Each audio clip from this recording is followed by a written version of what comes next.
Alright guys, nice to have you back. Today we've already finished the map, we've done the little review, the non-spoiler review, and we're gonna have a bit of a chat about this map. So what I want to say first is that the start is generous. You got plenty things. You got like 5-6 chests or something. You've got stats all around you, so you can definitely build like a decent hero around. The observatory makes everything rather easy to plan, let's say like that, especially because it's very close to your town, and you do see it from the beginning. You have a little town here, sorry about that. It's always a tower. That's cool, if you ask me. I like this kind of stuff. It's snow around here, so it's a bit inaccessible. You're gonna see the library straight away, so you kind of know what you want, right? From the very first day, you kind of know. You wanna like take all your little biome that you've got here. Maybe go for one hero. If you get all those chests with one hero, you get a very large level size, and you'll probably be able to enter the library very fast if that's what you're going for. I didn't necessarily go for that in my match. Didn't really care about just one hero. I like to play a bit with like a few. I tried just two because it's a medium map, but yes. You get this gateway here in the middle. Everybody I think knows about it, yeah, because you get to see it. Got the eye here, the all-knowing eye. So yeah, quite a few castles. So there's 9 castles all around. I'd say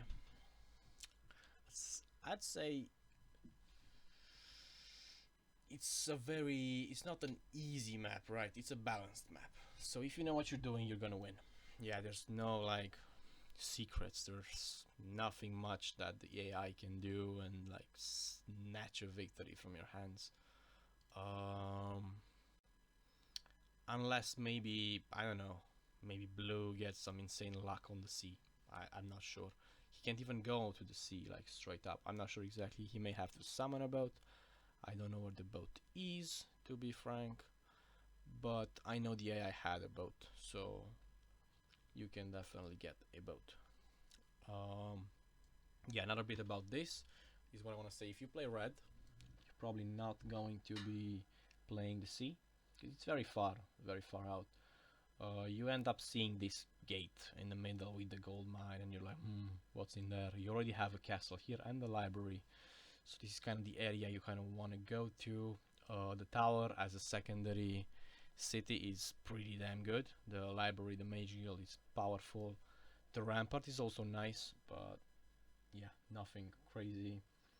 So I think you're unlikely to want to be play water if you're playing red, but if you are playing blue, there's a very good chance you may want to play water, because look, there's so many resources for a medium-sized map with kind of low water levels. You have so much, right? And you get to see this kind of stuff. There's a witch hero here.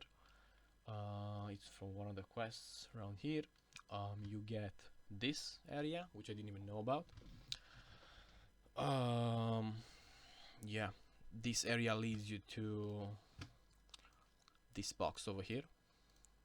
This is like 60 something archdevils. I didn't get to use this. You don't necessarily need this.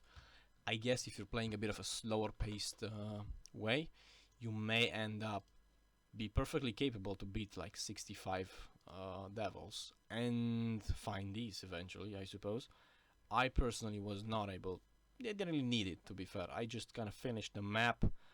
I took the land. I didn't think there's anything important going on here, right? Because I just didn't. This was, I think, the last, or one of the last castles I've taken. So by this point, my game was finished. There was no need for me to kind of see and get this gold mine, even if I saw it, right? Okay, what else is there to say? Yeah, the point of this subterranean kind of like labyrinth, little mini labyrinth that's going on, is, if I'm not mistaken, it's for the obelisks. Yes, you got one obelisk here, one obelisk here, one obelisk here, so you got 3 kind of hidden obelisks, right? Plus there's this hidden obelisk here, so there's plenty obelisks for for a medium map, very many, right? Like, I don't know, maybe there's 20 around the map or something like that. So you get that sensation, for example, if you were to play for Grail, that it's kind of a real important thing, right? If you played, let's say I had a weaker start, let's say I played a bit worse, let's say maybe something was up, I didn't do anything very efficiently. In my map, what happened, by the time I was kind of finished with 10, I think blue had already conquered this town, and I think these towns as well. At least this town, maybe not this one, but this one for sure. Oh yeah, no, this one as well. So he had what, 5 towns, right? I had 6. Obviously, I was in a better spot. But if I played slower, my friend here had a tower, and he already had Titans built way before me, right? I didn't have the black dragons. He already had the Titans. A game like that could easily kind of go a bit out of control, right? Let's say he found some artifact. Let's say he found this thing because he's playing water, right? He found this thing. Let's say I gave him too much time, and you're in this position where, let's say you found the Grail, but your opponent found the chest here, and all of a sudden he's got like a max level hero, right? What if that hero just happened to be, I don't know, Solmir, right? You're in trouble. That's all I'm gonna say.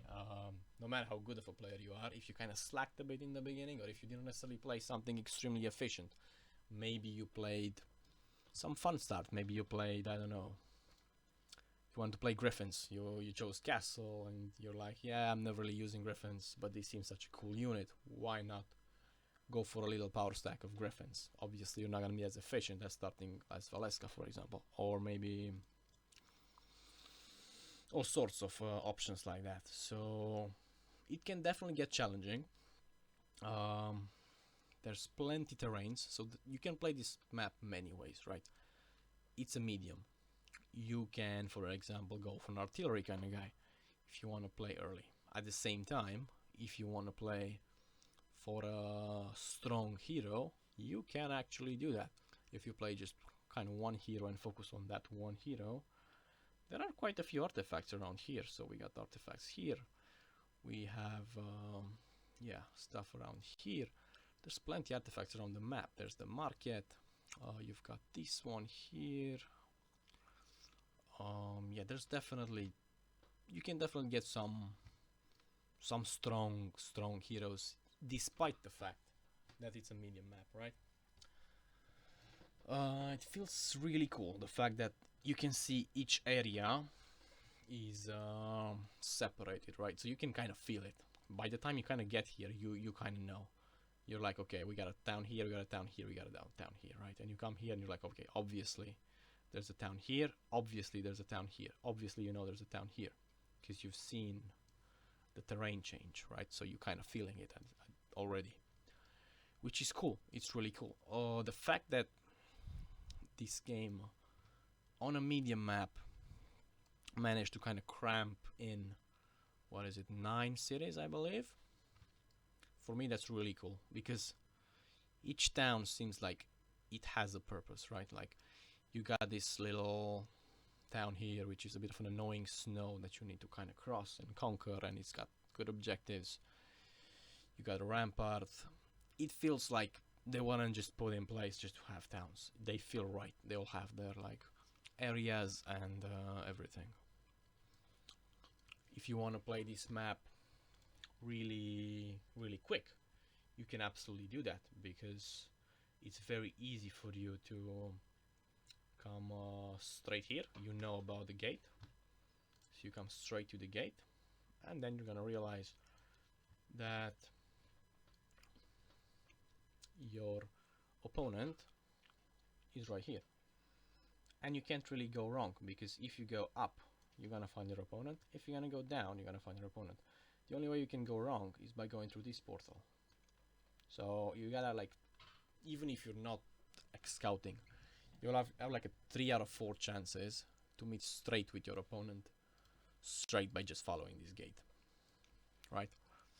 So if you want to rush somebody, you're gonna end up rushing somebody, by accident, right? You can go. You may not find blue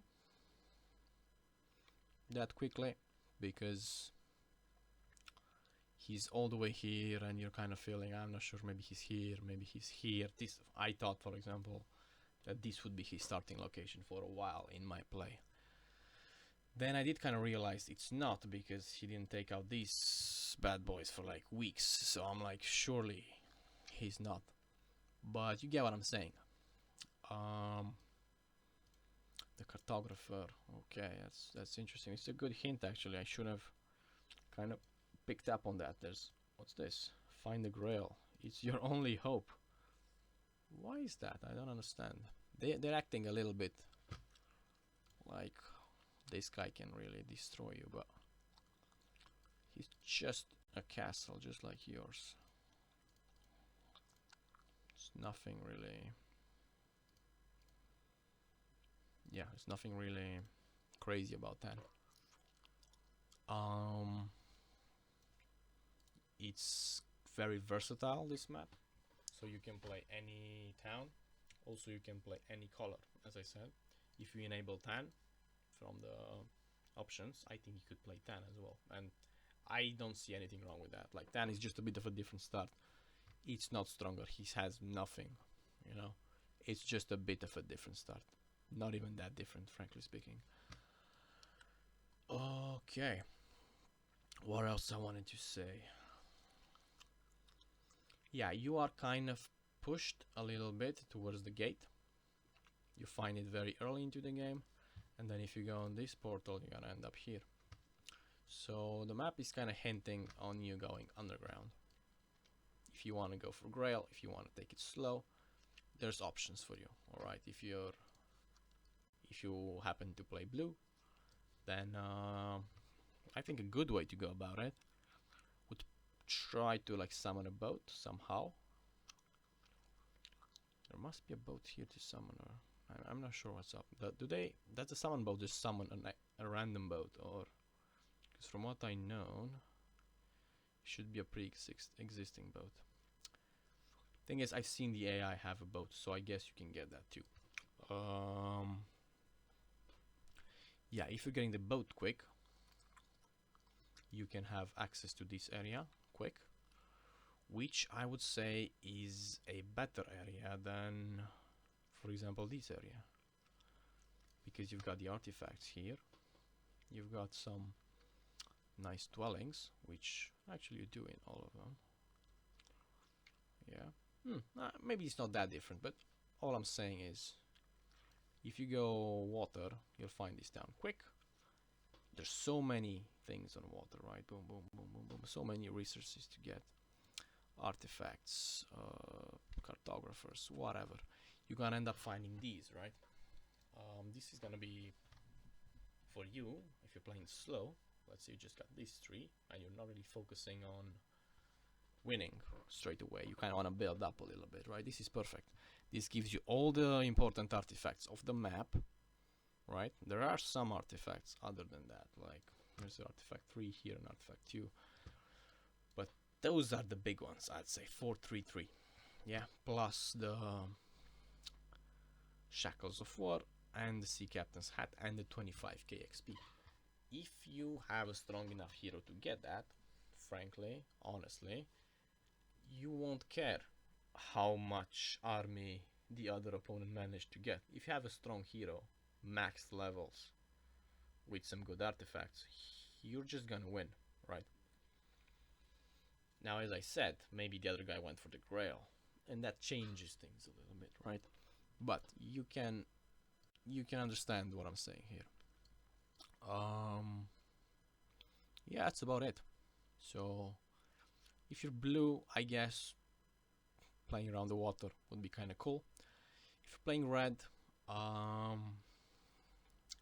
yeah, just build up, take your area quick, and then expand. Maybe take this. You can, I would say, these can be taken very quickly, so you have access for this town. I think I took it in the second or third day. I've taken this down in my playthrough. That's obviously a big boost you're gonna get. Then one really cool tactic that I went for, I think is cool, is that if you find the Ring of Life, it will give you 5,000 XP points, with which you can just build a second hero, and the map is yours. Basically, the map is rich enough where it matters. I think the bigger and richer the map, the more worth it the second hero becomes, second, third, whatever, right? I think this, as a medium, does a very good job of keeping that balance where you feel like you don't need a secondary hero, but it would be nice to have it, right? Because you get so many little entrances, so many kind of towns, there's always somebody lurking around. You get this feeling that the secondary hero could be pretty good. You can easily win with just one though. Yeah, that's about it. Thank you for your time, and I hope I'll see you with the next map.